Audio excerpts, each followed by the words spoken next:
Hello കൂട്ടുകാരെ, ഞങ്ങൾ ഗസേബോ ഷൊർണൂർ കുളപ്പുള്ളിയുള്ള ഗസേബോ ഹെറിറ്റേജിലേക്ക് ഒരു കല്യാണം കൂടാൻ പോയിട്ടുണ്ടായിരുന്നു. അപ്പോൾ അതിൻ്റെ വിശേഷങ്ങളായിട്ടാണ് ഞാൻ വന്നിരിക്കുന്നത്. വിശേഷങ്ങൾ മാത്രമല്ല, ഇവിടുത്തെ എല്ലാ പ്രത്യേകതകളും ഞാൻ ഈ വീഡിയോയിലൂടെ കാണിച്ചു തരുന്നുണ്ട്. അപ്പോൾ എല്ലാവരും വീഡിയോ സ്കിപ്പ് ചെയ്യാതെ കാണാൻ മറക്കരുത്. കണ്ടില്ലേ, ഇത് നമ്മുടെ പഴയ കാലത്തെ വണ്ടിയാണ് കേട്ടോ, നമുക്ക് പുറത്തുനിന്നൊന്നും കാണാൻ പറ്റില്ല. അപ്പോൾ ഞങ്ങളാണ് പാസഞ്ചർ കാറിലിങ്ങനെ കയറി അവിടെ എല്ലാവിടെയും അവർ ചുറ്റി കാണിച്ച് അവിടുത്തെ ഡീറ്റെയിൽസ് ഒക്കെ പറഞ്ഞു തന്നു കേട്ടോ. നല്ല രസമുണ്ടായിരുന്നു കാണാൻ.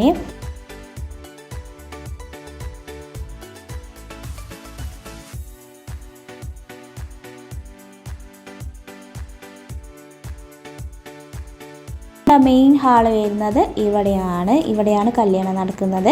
അപ്പോൾ താലികെട്ട് നടന്നുകൊണ്ടിരിക്കുന്നുണ്ടായിരുന്നു. അപ്പോൾ ഞങ്ങൾ അവിടെ നിന്ന് ഇറങ്ങിയില്ല കേട്ടോ, കാരണം അവിടെ ഫംഗ്ഷന് ഹാള് കയറി നമുക്ക് പെട്ടെന്ന് ഇറങ്ങാൻ പറ്റില്ലല്ലോ. അപ്പോൾ ഇവിടെ എല്ലാം ചുറ്റി കണ്ടിട്ട് അങ്ങനെ കയറാമെന്ന് വിചാരിച്ചു. അങ്ങനെ എല്ലാവിടെയും ഇവിടെ ഈ ഭാഗത്ത് ഉള്ളതാണ്. ഇവിടെ ഒരു ചെറിയൊരു ഹാളുണ്ട്, ഇത്രയും 250 പേർക്കുള്ള ഒരു ഫംഗ്ഷൻ നടത്തുന്ന ഒരു ഹാൾ ഇവിടെയുണ്ട്. അങ്ങനെ ഓരോ ലെവലിക്കും അനുസരിച്ചിട്ടുള്ള 3 ഹാളാണ് ഇവിടെ ഉള്ളതെന്നാണ് അവർ പറഞ്ഞത്. ചെറിയ ഫംഗ്ഷൻ നടത്താനുള്ള ഹാളും ഇവിടെയുണ്ട്.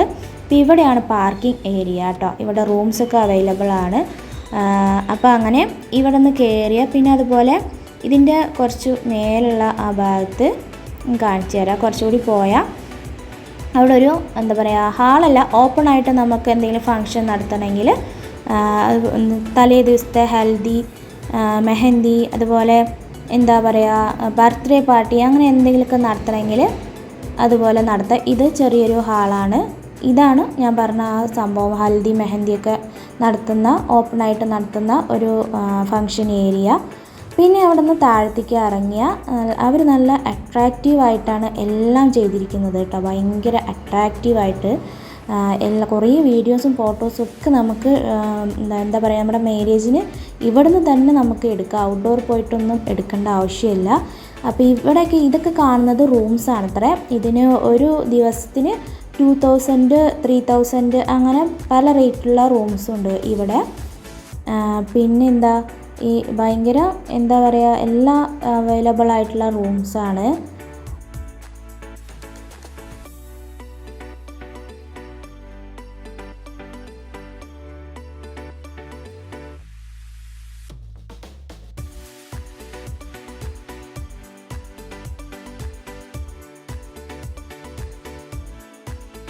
പിന്നെ ഞങ്ങൾ അവിടെ നിന്ന് അങ്ങനെ വണ്ടിയിൽ വന്ന് ഇറങ്ങി മെയിൻ ഹാളിലേക്ക് കയറി. അവിടെ എല്ലാ കാഴ്ചകളൊക്കെ കണ്ട് മെയിൻ ഹാളിലേക്ക് കയറിയപ്പോൾ ശരിക്കും പറഞ്ഞാൽ അന്തം വിട്ടു കേട്ടോ. ഞാൻ ആദ്യമായിട്ടാണ് ഇതേപോലുള്ള ഒരു ഹാളിലേക്കൊക്കെ കയറുന്നത്.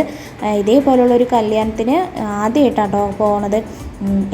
എന്ത് സെറ്റപ്പ് അറിയാം അവിടെ, നല്ല അടിപൊളി ഹാളാണ് കേട്ടോ. അവർ ഭയങ്കര അട്രാക്റ്റീവായിട്ട് എല്ലാ സംഭവങ്ങളും അവർ ചെയ്തിട്ടുണ്ട്. നമുക്ക് കയറി പോകുന്ന വഴിക്കന്നെ അവർ കൂൾ ഡ്രിങ്ക്സ് തന്നു കേട്ടോ. എന്താ പറയുക, ഓരോ ഫ്ലേവറുള്ള ജ്യൂസുകളായിരുന്നു. അതൊക്കെ ഞങ്ങളെല്ലാവരും പോയിട്ടുണ്ടായിരുന്നു. അപ്പോൾ ഞങ്ങളെല്ലാവരും അങ്ങനെ കുടിച്ചു. പിന്നെ ഇവിടെ എല്ലാം കൊണ്ടും കണ്ടില്ലേ, എല്ലാം കൊണ്ടും നല്ല രീതിയിൽ അവർ അട്രാക്റ്റീവായിട്ടുണ്ട് ഈ ഹാള്. നമുക്ക് കല്യാണം നടത്തുന്നവർക്ക് വേറെ എവിടെയും പോകണ്ട, ഇവിടെ തന്നെ ഈ ഹാളിൽ തന്നെ ഇരുന്ന് ഫോട്ടോ എടുത്താൽ അവരുടെ വീഡിയോ ഫുള്ളായി കിട്ടും. വേറെ പുറമേ പോയിട്ട് എടുക്കേണ്ട ആവശ്യമില്ല. എന്ത് രസമാണെന്നറിയാം കാണാൻ.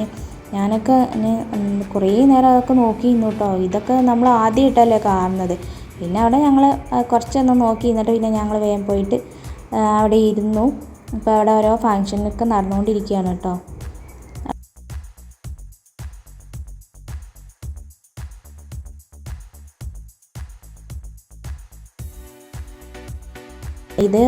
ഇവരാരാന്ന് പറഞ്ഞാൽ ഇക്കാൻ്റെ തൊട്ട വീട്ടിലുള്ള അവിടുത്തെ കുട്ടിയല്ല കേട്ടോ, ഏട്ടൻ്റെ കല്യാണമാണ്.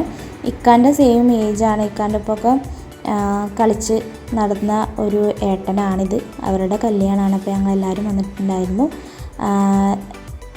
അങ്ങനെ അവരുടെ ഓരോ ചടങ്ങുകൾ നടന്നുകൊണ്ടിരിക്കുകയാണ് കേട്ടോ.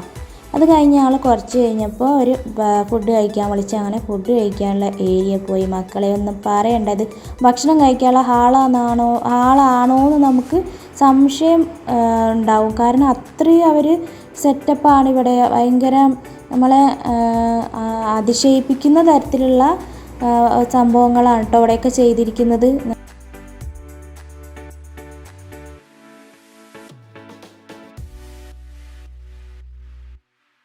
അങ്ങനെ നമ്മുടെ സദ്യ വന്നു. സദ്യക്ക് ചോറെത്തി. പിന്നെ ഞങ്ങൾ ചോറ് കഴിക്കാനുള്ള തിരക്കിലായി.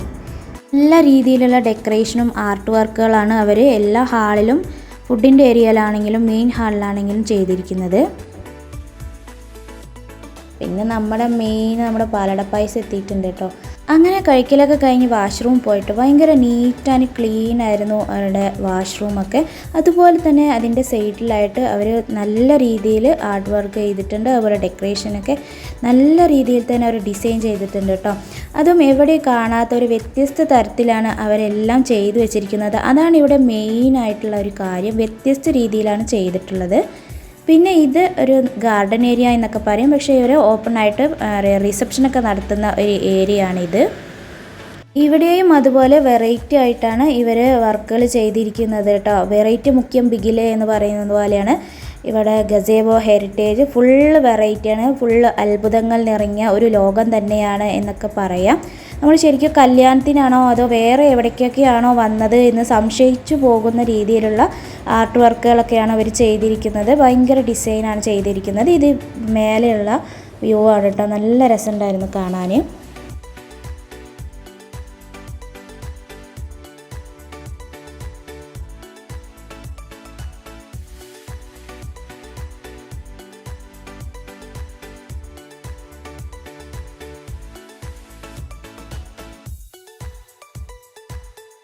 ഒരുപാട് ലൈറ്റും കാര്യങ്ങളൊക്കെ ഇവിടെ ഉണ്ട് കേട്ടോ. നൈറ്റ് പാർട്ടിയൊക്കെ ആണെങ്കിൽ അടിപൊളിയായിരിക്കും ഇവിടെ കാണാൻ. അപ്പോൾ ഞാൻ യൂട്യൂബിലൊക്കെ നോക്കിയായിരുന്നു കേട്ടോ. നൈറ്റുള്ള പാർട്ടിയാണ്, നല്ല രസമുണ്ടായിരുന്നു കേട്ടോ. അപ്പോൾ ചെറിയ ആമ്പലൊക്കെ ഉണ്ടായിരിക്കണം. താമര എന്താണെന്നറിയില്ല, എന്തായാലും അതൊക്കെ ഉണ്ടായിരിക്കണം. നല്ല രസമുണ്ടായിരുന്നു കാണാനായിട്ട്. അവിടെ ഇവിടെയൊക്കെ ആയിട്ട് അവർ സീറ്റ് അറേഞ്ച് ചെയ്തിട്ടുണ്ട് കേട്ടോ. അപ്പോൾ നമുക്കൊക്കെ ഇരുന്ന് ഫോട്ടോ ഒക്കെ എടുക്കാം. ഞങ്ങൾ കുറേ ഫോട്ടോ എടുത്തു കേട്ടോ. ഞങ്ങളെല്ലാം പാർക്കിലൊക്കെ പോയ ഫീലായിരുന്നു.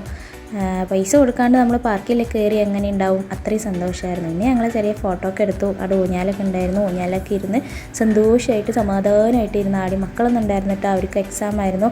പക്ഷേ കൊണ്ടുവരാനത് ഭയങ്കര സങ്കടമായിട്ട് തോന്നിയിട്ടോ. കാരണം അവർക്ക് കാണാൻ പറ്റിയില്ലല്ലോ എന്ന് വിചാരിച്ചിട്ട്. എക്സാം ഇല്ലെങ്കിൽ ഞങ്ങൾ എന്തായാലും കൊണ്ടുവരുമായിരുന്നു. എക്സാം ആയതുകൊണ്ട് കൊണ്ടുവന്നില്ല. അപ്പോൾ ഇവിടെ ഇതൊക്കെയാണ് കാഴ്ചകൾ. കണ്ടിട്ടും ഞങ്ങൾക്ക് മതിയാവുണ്ടായിരുന്നില്ല. അപ്പം അടിപൊളിയായിരുന്നു കാണാൻ. അങ്ങനെ ഞങ്ങൾ ഒരുവിധമൊക്കെ വീഡിയോ എടുത്ത് ഒപ്പിച്ചു. കാണാൻ ഇനിയും കണ്ടുകൊണ്ടിരിക്കാൻ തോന്നി. ഇവിടെ മെയിൻ കാര്യം എന്ന് പറഞ്ഞാൽ പഴയ രീതിയിലുള്ള വാഹനങ്ങളൊക്കെ ഇവിടെ ഷോയ്ക്ക് വേണ്ടി വെച്ചിട്ടുണ്ട്. അതുപോലെ ശില്പങ്ങളും. അതാണ് ഇവരുടെ മെയിൻ അട്രാക്ഷനായിട്ട് എനിക്ക് തോന്നിയത്. അപ്പോൾ ഇത്രയേ ഉള്ളൂ ഇന്നത്തെ എൻ്റെ വീഡിയോ. ഇഷ്ടമായെങ്കിൽ ലൈക്ക് ചെയ്യുക, ഷെയർ ചെയ്യുക, സബ്സ്ക്രൈബ് ചെയ്യുക. അപ്പോൾ പുതിയൊരു വീഡിയോ ആയിട്ട് വീണ്ടും കാണാം. Thank you for watching. By.